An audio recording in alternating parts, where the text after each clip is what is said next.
एक बगीचे में कुछ गाय और कुछ मुर्गियां हैं जिनके कुल सिरों की संख्या 45 है तथा कुल पैरों की संख्या 110 है। तो गाय की संख्या बताएं। देखिए हमसे यहाँ क्वेश्चन में बताया जा रहा है कि एक बगीचा है जिसमें दो तरह के जानवर है, एक है गाय एक है मुर्गी, और बताया गया है कि उनके कुल सिरों की संख्या कितनी है 45, कुल पैरों की संख्या कितनी है 110। देखिए गाय के 4 पैर हो सकते हैं, मुर्गी के 2 पैर हो सकते हैं और मुर्गी के 2 पैर होते हैं, लेकिन सर बेसिकली सबका एक ही होता है। यदि सिरों की संख्या 45 है तो जानवरों की संख्या कितनी होगी 45 होगी। इस तरह के क्वेश्चन को सॉल्व करने के कई तरीके हो सकते हैं, लेकिन हम वो तरीका देखेंगे जो एग्जाम में हमारा समय बचा सके। तो हम इसको एलिगेशन मेथड से सॉल्व करने की कोशिश करते हैं। आइए एक तरफ हम लिख लेते हैं गाय, एक तरफ हम लिख लेते हैं मुर्गियां।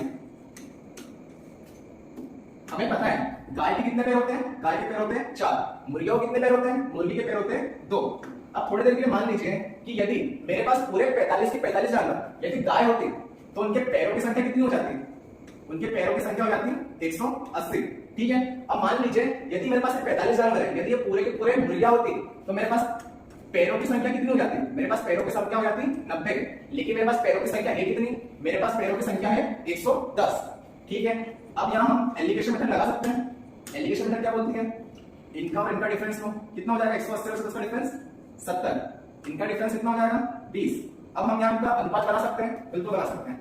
कितने बार 2 और ये 7, मतलब गाय का अनुपात कितना है 2, मुर्गी का अनुपात कितना है 7। और देखिए ये अनुपात हमेशा जानवरों की संख्या का अनुपात होगा या जानवरों के सिरों का अनुपात होगा। हमारे पास टोटल जानवर कितने हैं, हमारे पास टोटल जानवर है 45, हमारे पास टोटल जानवर अनुपात में कितने हैं, हमारे पास टोटल जानवर अनुपात में है 9, 7 और 2 9। तो हम इससे 1 की वैल्यू निकाल सकते हैं। 1 की वैल्यू क्या आ जाएगी, 1 की वैल्यू आ जाएगी 5।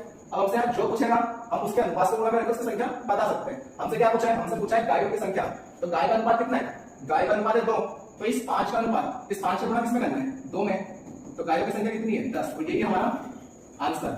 यदि हमसे मुर्गियों की संख्या पूछता तो हम इस 5 से गुणा किससे करते हैं 7 से, तो मुर्गियों की संख्या कितनी है 35।